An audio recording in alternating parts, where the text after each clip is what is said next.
얼마 전에 17세 이하 남자 월드컵 16강전이 벌어졌습니다. 일본과 북한이 맞대결을 했고요. 일본이 승리를 하기는 했지만 정작 그 경기보다 더 큰 화제가 된 건 바로 이 장면입니다. 자, 보면요. 이 경기 시작 전에 오른쪽에 북한 선수들이 있는데 아이고, 지금 보면은 인사를 하는 게 아니라 주먹으로 어깨를 거칠게 내려치는 겁니다. 이게 뭐 이거 터치 수준이 아니라 그냥 위협적으로 내리치는 수준이라서 이거 너무 매너가 없어도 너무 없는 거다라는 비판이 있었는데 박세영 교수님, 이런 북한 선수들의 경기 뭐 비매너 이런 게 사실 주먹 인사뿐은 아니었어요. 그렇죠. 그리고 저 장면을 문제 삼아서 일본 축구협회는 피파에 공식 제소를 하기도 했어요. 공식 그래요? 항의를 했고 스포츠맨십에 어긋난 행동이다라고 비난을 했는데 단순히 저렇게 하이파이브로 주먹으로 치는 거 이외에도 경기 중에 아주 거친 반칙을 했습니다.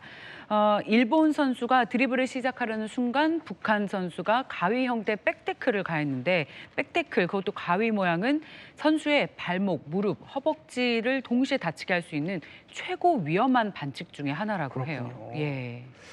자, 북한에 어떻게 보면은 축구 비매너 논란? 이게 지금 보면 이렇게 반응들이 나온다는 거예요. 정말 경기하기 싫은 상대였다. 정말 고통스럽고 어려운 경기였다. 북한의 행동을 통제할 수 없지만 일본은 어떤 상대든 존중하며 싸운다라고 일본에서도 저런 부정적인 반응들이 나올 정도라는 거죠. 이런 그렇습니다. 북한 축구의 비매너 논란 사실 처음은 또 아니에요. 보면은 이런 사례도 있었습니다. 자, 보면은 공이 아니라 사람을 향한 태클, 뭐 뒷 어깨를 저렇게 잡는 거는 기본이고요. 몸싸움은 거의 전투에 가깝다 이런 평가들이 나올 정도입니다. 그래서 뭐 다치지 않으면 다행일 정도다. 너무 살벌한 플레이다라는 평가들이 나왔는데 자, 2023년 항저우 아시안 게임에서도 예외는 아닙니다. 심판한테 저렇게 거칠게 항의하면서 달려들고요.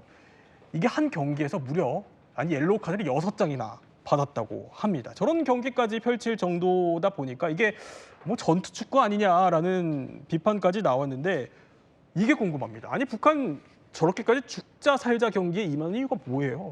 일본에서 아사히 신문에서 관련 내용을 분석을 했습니다. 그래요? 항저우 게임 당시요. 저런 북한 팀의 과격한 태도는 단순히 승부욕이 아니죠. 왜 그러냐? 네.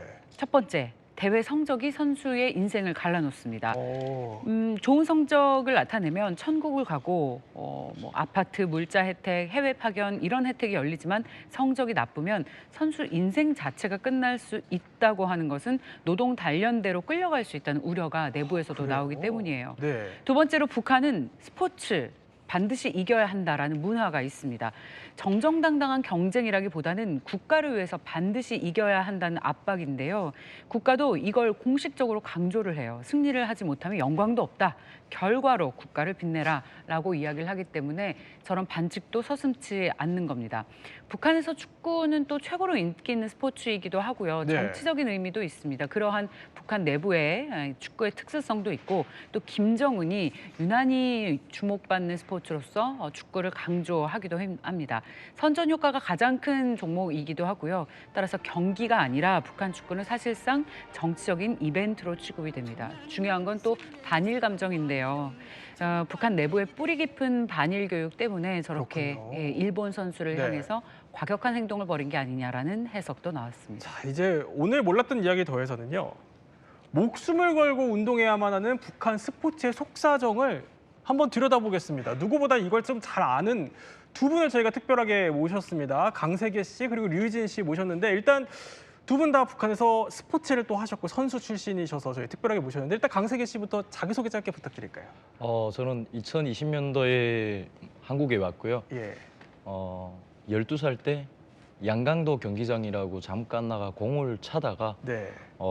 감독님한테 스카우트 제의가 들어와서 그때부터 프로 축구 선수를 했던 것 프로축구 같습니다. 선수로 네. 그러셨군요. 근데 어떤 활동을 하셨습니까? 안녕하세요. 저는 북한에서는 수중 발레라고, 뭐 남한에서도 수중 발레라고 불려지는데요. 예. 싱크로나이즈 스위밍 선수로 7살 때부터 활동을 했고 또 국가대표 선수로 3년 동안 활동을 하다가 한국에 온 유희진이라고 합니다. 그렇군요. 반갑습니다. 네, 오늘 재밌는 얘기 많이 들려주시면 좋을 것 같습니다. 생생한 얘기들도요. 네. 자, 보면은 앞서서 일본이 이렇게 5가지 이유를 분석을 했어요. 그러니까 왜 이렇게 북한이 비매너로 나오냐라고 했을 때 그래픽을 보면은 자, 5가지가 있었어요. 첫 번째, 성적 따라 달라지는 처우 때문이다. 두 번째, 무조건 승리해야 되는 압박 때문이다. 세 번째, 최고의 인기 스포츠. 네 번째, 김정은이 주목하고 있기 때문이다. 5번째, 철저한 반일 감정 때문이다라는데 강세기 씨는 선수 출신이셨으니까 공감이 되십니까? 이런 5가지 이유가? 네, 근데 저는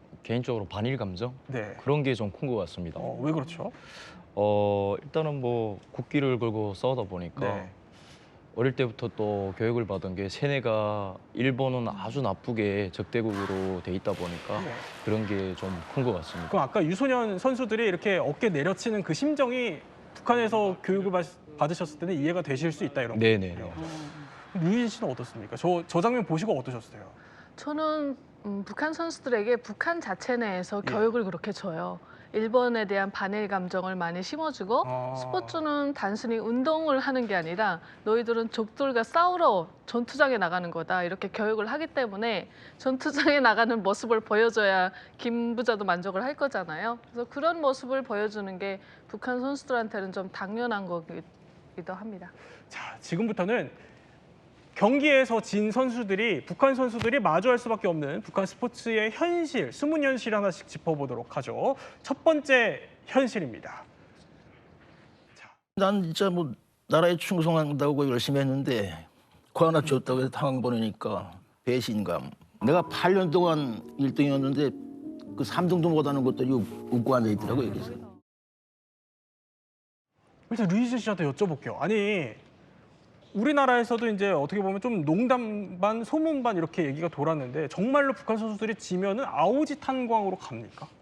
제가 선수생활 할 때는 워낙 북한도 이제는 선수들이 귀하다 보니까 예. 아오지까지는 안 보내는데 사상투쟁이나 초벌은 있어요. 아. 근데 과거에 저희 선배님들은 아오지 탄광에 간 사례가 있었죠. 있어요. 네. 그래서 예를 들어서 제가 선수 때 그 북한이 2010년에 포르투갈이랑 월드컵 대회를 했어요. 네. 근데 그때 북한에서 최초로 김종일이 그 실방으로 그 경기를 보여준 거예요. 생방송으로. 생방송으로. 네. 근데 저희도 최초로 생방송이라는 걸 받고 모든 선수들이 다 모여 앉아서 다 같이 봤는데 7대 0으로 북한이 지더라고요. 네. 그리고 그때 그 호날두 선수가 예. 막 북한 선수들 가지고 놀았어요. 어. 그리고 막 자기네끼리 윙크하고 막 난리가 난 네. 거예요. 어. 근데 저희는 호날두만 보이고 북한 선수는 어디 갔는지 안 보이는 예. 거예요. 그러니까 너무 호날두 멋있다 하면서도 선수들 걱정이 너무 되는 거죠. 같은 선수로서 저 친구들 큰일 났다. 전 북한 주민들이 다 보는 앞에서. 네. 그러니까 김 부자도 너무 창피하게 된 거죠. 북한 주민들 앞에서. 그 후에 그분들에 대한 뭐 사상투쟁이나 뭐 코치가 아오지 탄광 갔다 이런 예. 소문이 있었습니다. 근데 그 전에는 그런 사례가 꽤 많았다고 해요. 네. 근데 지금은 잘 모르겠습니다. 아니, 그러니까 저걸 생방송으로 보여줄 정도면 김정은은 당연히 이길 거라고 생각해서 보여줬고. 당연히 이길 수 있다는 자신감이 있었으니까 북한 주민들에게 다 보여줬겠죠. 근데 이제 자존심이 구겨졌으니 네. 엄청난 또 처벌을 가한 것으로 북한 내부에서 소문이 돌았군요. 네. 자, 두 번째 그러면 경기에 진 선수들이 마주해야 되는 북한 스포츠 현실 한번 살펴보도록 하죠. 자, 이번에는 영상입니다. 보면요, 이게 지난해 파리 올림픽인데 탁구 혼합복식에서 메달을 차지했습니다. 그리고 남북, 중국 선수들이 함께 소위 말하는 이제 셀카를 찍는 순간이었죠. 저게 이제 우리나라에서는 올림픽을 빛낸 명장면으로 꼽혔어요. 근데 귀국하자마자 선수들에게 돌아온 거는 북한 선수들에게 돌아온 거는 박수가 아니었다고요. 아마 사상 총화를 받았을 가능성이 있습니다. 사상총화. 네, 저렇게 외국에 나갔다 오면은 사상을 세척해야 한다라고 해요. 해외 체류하는 것 자체가 비사회주의 문화를 접하는 것이고 네. 비사회주의권 국가의 친구들과 관계를 맺는 것이잖아요. 그거를 오염에 노출되는 행위로 간주를 합니다, 북한은. 그래서 그거를 사상을 세척한다. 다시 북한식으로 사회화한다라고 표현을 하는 거예요. 그래서 선수들이 올림픽 기간 동안에 당의 방침이나 또는 교양 사업에 어긋나는 행위를 하지 않았나 예. 이것을 살피고 또 때에 따라서는 처벌도 합니다.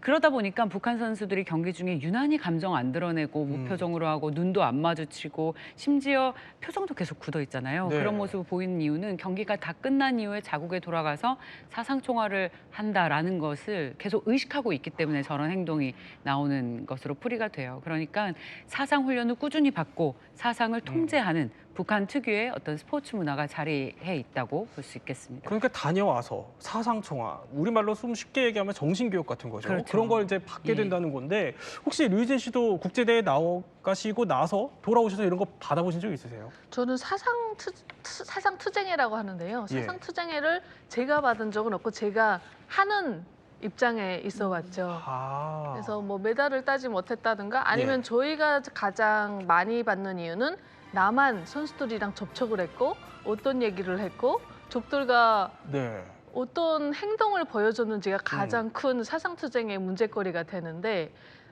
그 같은 운동하는 선수들끼리 다른 종목 선수들끼리 사상투쟁을 하면서 그 주인공을 가운데 세워놓고 저렇게요? 네 저렇게 세워놓고 한 예. 명씩 투쟁을 할 수 있는 질문지를 줘요. 쪽지 같은 걸 주면은 거기에 있는 질문을 내가 무조건 해야 되는 거예요. 그 친구한테 뭐 동문 막 이런 식으로 네. 했잖아요.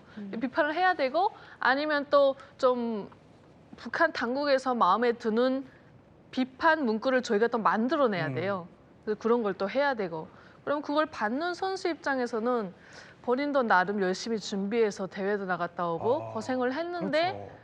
너무 본인도 속상한데 그냥 정치적 생명이 무너진다는 표현을 쓰는데 네. 그냥 내 인생이 끝났나 이런 느낌이 들기도 하고 그 선수가 선생활을 이어갈지 말지는 또 북한 당국에서 정하는 거죠. 자, 그러면 아까 그 올림픽 장면 잠깐 보면은요. 네. 같이 이렇게 셀카 찍는 장면들이 있었거든요. 네. 그때 여기 계셨을 때니까 그 장면 아마 기억을 하실 텐데 네. 저때 저 북한 선수들을 보시는 입장이 어떠셨어요, 느낌이? 행동 잘해야 될 텐데 아, 걱정이 되죠. 요즘에는 저렇게 해도 괜찮은 건가? 네. 왜냐면 저희 때는 워낙 한국 선수들하고 말도 섞지 마라. 그 친구들이 뭐 손에다 어떤 걸 묻히고 노예한테 악수를 청할지도 모르고 또 먹을 거나 선물 같은 거 줄 때 거기다 독약을 넣어서 줄 수도 있다. 이런 그런 말도 안 되는 얘기까지예요? 교육도 받았었기 네. 때문에 저렇게 많이 우리가 친해질 수 있고 자연스러워도 괜찮나? 이렇게 좀 생각을 했어요, 저는. 그렇군요. 북한이 선수들이 특히 이렇게 좀 악착같이 대회에 나와서 이기려는 이유는요. 이런 압박 때문만은 또 아닙니다. 그러니까 이기는 순간 완전히 또 다른 인생이 펼쳐진다고 해요. 어떤 특혜를 받게 되는지 이것도 한번 영상으로 확인해 보시죠. 세계 선수권 대회 메달 따고 공원체육인 받았어요. 그러면 먹고 사는데도 지장 없는 게 공국 카드라고 나와요. 그렇지, 나지. 그다음에 훈장이 또 나오고 다른 집에는 계란이 한 달에 한 7개, 8개 줘요. 나 혼자서 30개.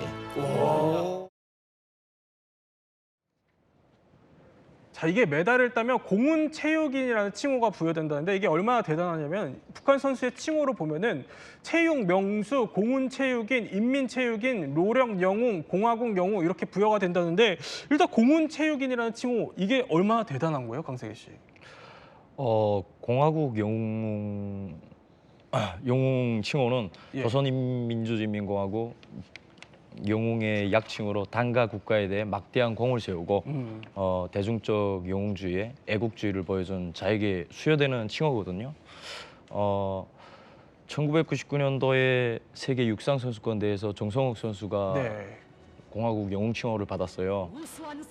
그러다 보니까 상금도 어마어마했고 진짜 평양의 고급 아파트랑 그리고 고급 승용차, 고급 아파트까지. 네, 또 5만 달러 이상의 상금도 또 받았고 체육인 그 영웅을 보면은 북한은 그냥 높은 장관급 있잖아요. 네네. 내각의 뭐 차관급이라든가 어. 그 정도의 월급도 당연히 받고 직위가 그렇게 중요한 거죠. 일단은 영웅 같은 경우는 많지 않고요. 네. 대부분 체육 명수로 칭호를. 네, 저희가 좀 말았던 기억이 있습니다. 근데 칭호를 받게 된 것만 중요한 게 또 아니고 이게 아까 이창수 씨는 91년이긴 하지만 이게 공훈체육인이라는 칭호가 부여된 뒤에 당시에 계란 30알을 받았다라고 증언을 하셨어요. 혹시 류희진 씨 때는 뭘 받으셨나요? 그러니까 제가 봤을 때는 그 칭호는 그냥 북한에서 중요한 칭호긴 한데 네. 그 사람들이 뭘 받는가는 그때그때 김부자의 기분에 따라서 달라지는 것 기분에 같아요. 따라 달라요. 네, 왜냐면 정성욱 선수 같은 경우는 예. 최고의 혜택을 받은 선수인데 멘트를 잘했어요. 장군님을 그리며 달렸기 때문에 메달을 땄습니다. 이런 멘트 하나로 그분의 그 김부자의 마음에 쏙 들어오고 그런 혜택을 받았던 거고 네. 아까 그 계란 30알 받으신 분은 아마 그런 그 인터뷰를 못 하신 것 같아요. 그럴 수도 있죠. 그래서 예. 그런 거에 따라서 선수들 혜택이 다 천차만별이기 때문에 기준을 만들기가 참 어려운 게 북한인 것 같고 저 같은 경우는 저희는 뭐 국제대회에 나가서 금메달을 딸 수 있는 기준까지는 못 갔고요. 그 전국대회 같은 데 나가서 네. 메달을 땄을 때 북한에서 뭐 칫솔, 치약, 비누, 샴푸 이런 세트 같은 걸 줬어요. 운하수. 아, 칫솔 세트. 네. 근데 뭐 그게 그렇게 크게 제 삶에 도움이 됐던 건 아니라서 그냥 뭐 코치님이나 옆에 지인분들 주는 그런 정도였습니다. 그 기분에 따라 받았다고 하셨으니까 그때는 김정은의 기분이 안 좋았었나요? 그때는 뭐 저희가 그렇게 뭐 임팩트가 있지 않았어요. 그렇군요. 네. 자, 네. 이렇게 북한 스포츠 선수들 얘기를 하다 보니까 그러면 이제 훈련 과정도 한번 짚어봐야 될 것 같아요. 어떻게 훈련하는지도 궁금해지는데 그 단면을 좀 엿볼 수 있는 저희가 드라마 한 편을 준비했습니다. 영상 하나 볼까요?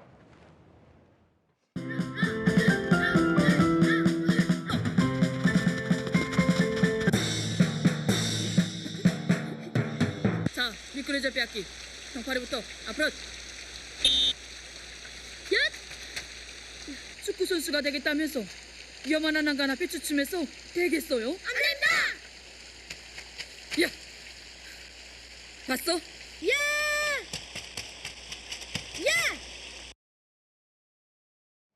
자, 이게 뭐냐면 과거에 그게 방영됐던 3부작 축구 드라마 뭐 소학교의 작은 운동장이다 이런 드라마인데 어린 선수들, 너무 어린 선수들이 끝도 없이 비가 오는 데도 내달리고요. 자, 보면은 아까 잠깐 나왔지만 태클 훈련하는 게 조금 인상적이더라고요. 이 빗속에서 태클 훈련하는 게 강세계 씨.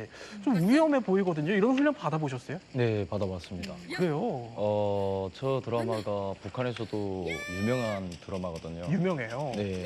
근데 대부분 저희가 훈련 받을 때는 빗속에서 인민 태클이라고 하죠. 네. 예, 저런 동작을 많이 했던 것 같습니다. 저런 것만 집중적으로 훈련을 좀 받나요? 인민 태클 동작을? 그렇죠. 그러니까 뭐 지금 보시는 저 장면도 있고요. 예. 또 반칙 동작도 여러 가지가 많고요.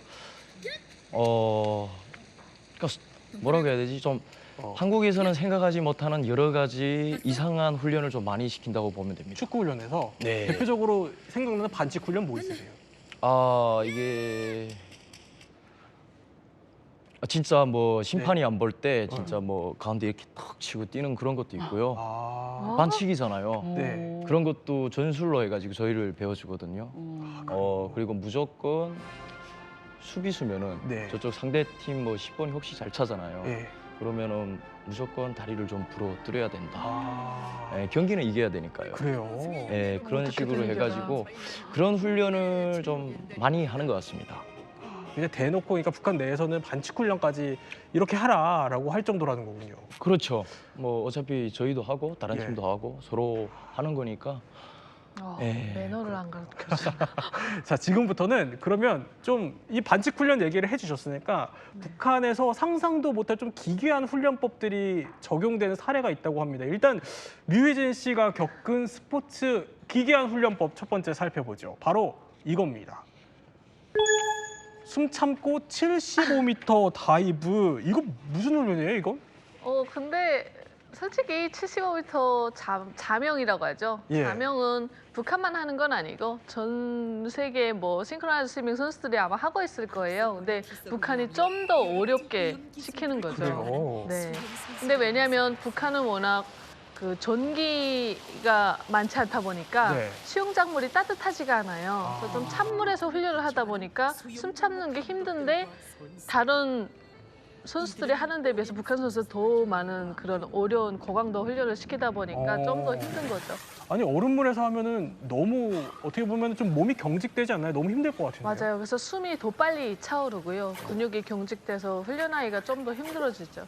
근데 그거는 뭐 일부러 그러는 게 아니고 예. 북한의 전력 사정 때문에. 전력 사정 때문에. 그러면 선수들이 정신을 잃는 경우들도 있다고 해요. 이것 때문에. 그래서 훈련하다가 뭐 기절하는 경우도 많이 봤고요. 예. 근데 또 저희 종목 자체가 물 안에서 숨을 많이 참아야 되는 종목이기 때문에 그거는 뭐 그렇다고 기절한다고 해서 훈련을 안 할 수는 없잖아요. 그렇죠. 그래서 어쩔 수 없었던 환경이었던 것 같습니다. 목숨 걸고 했던 거죠. 너무 가혹한 환경이 아닌가 싶은데 이번에는 강세계 씨가 겪은 기괴한 훈련법이 있어서 소개해드리려고 합니다. 정강이를 차라. 이거 아까 잠깐 얘기해 주셨던 그거 같아요. 네, 어떤 나오네요. 훈련을 구체적으로 어떻게 받으신 거예요? 심판 몰래 네. 아까 말했던 것처럼 뭐 상대 가랑이도 차고 그리고 일단 좀 부러뜨리는 위주로 그런 거를 했는데 나오네요. 전에 얘기를 했는데 예. 그냥 규제처럼 저희는 그런 훈련을 수없이 받거든요. 네, 그렇군요. 예. 뭐 이렇게 친선 경기 막 이런 걸 하다가도 습관이 되다 보니까 막 예. 나가는 거고 그러다 보니까 그 뭐 손흥민 선수가 북한에 가서 경기하고 왔을 때 막 진짜 살아서 온 게 다행이라고 무슨 소리 하잖아요. 그래요. 보지는 못했지만 네. 저는 공감이 가거든요 그런 게. 그러니까 그런 훈련이 저는 한국에 와서 믿겨지는 게 네. 여기는 진짜 매너 축구잖아요. 근데 그렇죠. 저희는 뭐 사실 비매너 축구를 많이 했죠. 예. 사실은 뭐 정강이 찬다는 게 말이 됩니까? 근데 그런 훈련도 몰래 받고. 예. 예. 그러면 아니 보통 이제 경기를 같이 북한 내에서 이제 훈련을 할 때는 북한 선수끼리 하니까 네네. 그럼 이 플레이가 살벌하겠는데요? 예, 그냥 대부분 한 경기에서 뭐 진짜 친선 경기도 그렇고 예. 다치는 사람들이 좀 많습니다. 그래가지고 여기는 제가 지금 몇 명씩 후보 선수들이 자리에 배치되는지 모르겠지만 북한 같은 경우는 좀 많거든요. 30명 넘게. 그게 그렇게 해서 그냥 계속 대처를 하는 거죠. 다쳐 나가면 바꾸고. 이번에는 류희진 씨가 겪은 또 다른 기괴한 훈련법이 있어서 한 번 더 소개를 해드리죠.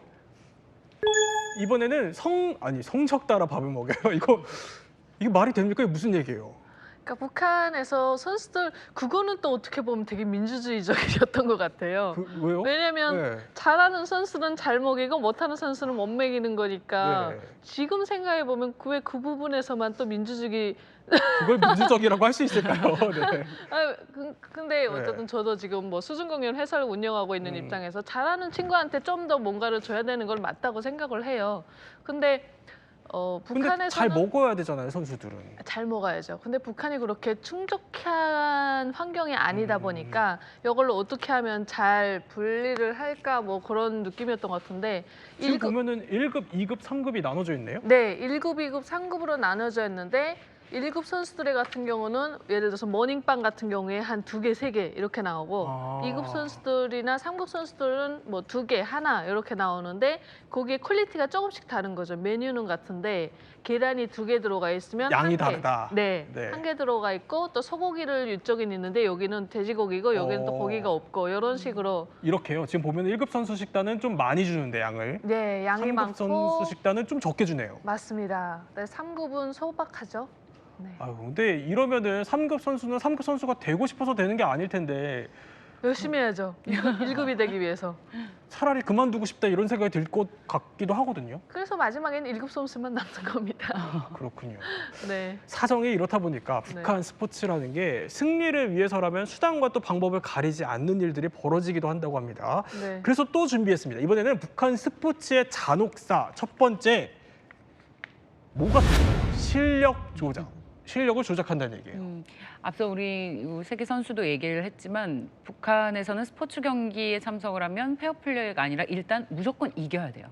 그게 우리 체제와 당의 어떤 명성을 드높인 일이다라고 배우기 때문에 그렇기 때문에 반칙을 해서라도 무조건 이겨야 됩니다. 근데 그것도 안 된다. 그러면 실력을 조작하는데 그 대표적으로 1974년도에 있었던 역도 도핑 사건이에요. 역도 선수 김종임이 경기에서 180kg을 못 들어서 실패합니다. 그러자 코치진이 급하게 갈색 앰플, 그러니까 당시 에너지를 순간적으로 폭발시키는 어떤 물질, 약물, 지금은 금지됐는데 에페드린이라는 약물을 손에 쥐어줍니다. 이거 좀 대놓고 그렇게 줬고 또 대놓고 약물을 복용한 뒤에 2차 시도에 성공을 했고 금메달을 결국 땄어요. 그래요. 하지만 도핑 테스트 테스트에서 양성 반응이 나와서 아시아 경기 최초로 금메달 3개가 한꺼번에 박탈되는 초유의 사건이 있었습니다. 네. 이게 또 끝이 아니었어요. 2015년 미국의 휴스턴 세계선수권 대회에서도요. 북한 남자 62kg급 역도 선수 김국철이 도핑 적발로 이때에도 금메달을 뺏겼습니다. 그랬군요. 여자 선수들도 김은옥, 권정화 등 무려 8명이 한꺼번에 8명이 도핑 테스트에서 탈락했습니다. 이 사건은 국제 역도 연맹에서 상당히 이례적인 사건으로 남아 있어요. 아니 근데 이게 선수들이 도핑을 좀 자발적으로 하지는 않을 것 같은데요. 북한 선수들이 도핑이 뭔지도 잘 모를걸요. 어. 근데 제가 글쎄요, 개인적인 의견이긴 한데 선수 때 그 연구하시는 분들이 있어요. 네. 선수들의 건강 상태나 뭐 이런 그분들이 에너지 드링크나 물론 그 힘을 낼 수 있는 약을 개발을 계속 하셔요. 그리고 그런 거를 저희에게 공급을 해주시면 저희가 먹기도 하거든요. 그래요. 근데 아마 그런 연구에서 조금 도핑 같은 게 사용하지 않았을까 그런 그렇군요. 의심이 듭니다. 두 번째 잔혹사도 한번 살펴봐야겠습니다. 두 번째는 이겁니다. 북한 스포츠의 잔혹사, 나이 조작을 한다는 건데 영상 한번 볼까요? 진짜 많은 것 같아요. 보면은 한눈에 봐도 아직 앳된 아이인데 날아오르듯이 가볍고 또 유연하게 체조 동작을 선보입니다. 그런데 이 선수가 나이 조작을 했다는 건가요? 이게 나이 조작이 무슨 얘기죠? 그 3년 연속 대회 출전을 했는데 3년 연속 본인의 나이를 계속 15살로 기재를 한 거예요. 그래요? 지난 1993년 세계선수권 대회 참가 자격을 그래서 결국에는 박탈당했던 일입니다. 그 광숙 돌기 기술을 개발한 체조 선수 김광숙이라는 친구인데요. 네. 몇 년에 걸쳐서 국제대회 나가면서 몇 년 연속 계속 똑같은 나이를 적었다고 하니까 이것이 나중에 발각이 돼서 선수권 참가 대회 자격을 박탈당한 일도 있었습니다. 자, 마지막 또 잔혹사 준비되어 있습니다. 이번에는요, 어떤 잔혹사가 있을까요? 다음은 경기 조작이라는 겁니다. 이거는 구체적으로 어떻게 한다는 거죠? 유소년 축구 선수권 대회에서 적발된 고의 패배 사건인데요. 아마 화면을 보시면 누구나 다 충분히 이해가 가실 거예요. 그 골키퍼가 골을 적극적으로 방어를 해야 되는데 그냥 둡니다. 그냥 두고 이게 우즈베키스탄과 북한이 조별리그 마지막 경기를 치르고 있었는데 후반 4분경부터 이상한 장면이 포착이 돼요. 북한 골키퍼가 상대의 슈팅을 막기 위해서 뛰는 게 아니라 그냥 가만히 있어요. 그래서 공을 아예 그냥 뒤로 흘립니다. 혹은 손을 쳐서 방어를 할 수도 있는데 일부러 이렇게 뺏는 듯한 그런 이상한 행동을 합니다. 수비수들도 공을 걷어내지 않고 실점이 날 수밖에 없는 형태로 그냥 그대로 두는 거예요. 누가 봐도 명백하게 실책을 허용을 했고 그래서 골을 허용하고 결국에 나중에는 이 경기를 고의 패배로 결론이 났습니다. 이게 왜 이렇게 했느냐라고 하면은 이 당시 어차피 우즈베키스탄이 굉장히 잘한 나라였기 때문에 어차피 우리가 질 것이다. 여기서 져서 그 다음에 더 약한 팀과 만나기 위해서 대진표를 좀 의도적으로 조작하는 그런 경기였습니다. 네, 지금 박세영 교수님이 설명해 주셨던 그 영상은 저희가 이제 AI로 재생성을 해서 보여드리는 영상이었고요. 자, 그러면 북한의 어떻게 보면 좀 스포츠 기행 을 짧게 OX 퀴즈를 한번 준비를 해봤습니다. 첫 번째 OX 퀴즈 한번 살펴보죠. 첫 번째 이겁니다. 피파 비용으로 치과 진료 궁금하네요. OX 뭡니까 박세영 교수님? 있었습니다. 있어요? 실제로 피파 비용으로 치과 진료를 한 사례가 있습니다. 미국에서 1999년 열렸던 여자 월드컵 경기대에 출전했던 북한 축구 대표팀이요. 미국에 도착하자마자 치과 진료를 받았는데 당시 피파 비용으로 북한의 한 여자 축구 선수가 치과 진료를 받았고 이후에 또 6명이 줄줄이 가서 피파 비용으로 진료를 받았던 사례가 있습니다. 자, 그럼 두 번째 또 OX 퀴즈 막간을 이용해서 한번 또 살펴보죠. 이번에는 이겁니다. 보이지 않는 전화로 전술 조언을 받는다. 그러니까 최고 지도자로부터 보이지 않는 전화가 올 수 있다 이런 얘기인데 강세기 씨 O입니까 X입니까? 그거는 불가능한 일이죠. 불가능한 일이에요. 네네. 세모라는데요. 사전에 인터뷰를 해주셨을 때 세모라고 하시던데. 네. 어떤 내용이죠? 네, 제가 대신해서 좀 설명을 드리면은 이게 남아공 월드컵에서 이제 북한 축구 대표팀 감독이 기자들의 질문에 답변을 좀 거절을 한 적이 있었습니다. 이게 가장 중요한 질문 중에 하나가 김정일이 직접 제작했다는 스텔스 전화기였습니다. 이 감독이 경기마다 통상적으로 맨눈으로 보이지 않는 휴대전화를 통해 직접 전술 조언을 받고 있다 이렇게 증언을 했다는 겁니다. 가능할까요? 어때요? 뭔가 가능할 것 같기도 한 게 항상 축구 선수들이 대회 나와서 메달 따고 하는 얘기가 있거든요. 장군님의 그래요? 전술로 이겼습니다. 그러다 보면 또 가능할 수도 있겠다는 생각도. 그 얘기를 들은 거 생각하면 또 예. 가능할 수도 저기 있겠다. 스포츠 분야에서만 그런 것도 아니고요. 외교 분야에서도 그렇습니다. 실제로 저렇게 어떤 한라인을 통해서 꾸준히 최고 지도자의 지시를 계속 받는 것은 북한에서 늘상 일어나는 그런 형태라고 볼 수 있어요. 네, 지금까지 세 분과 함께 북한 스포츠맨십의 이면에 대해서 한번 세 분과 이야기 나눠봤습니다.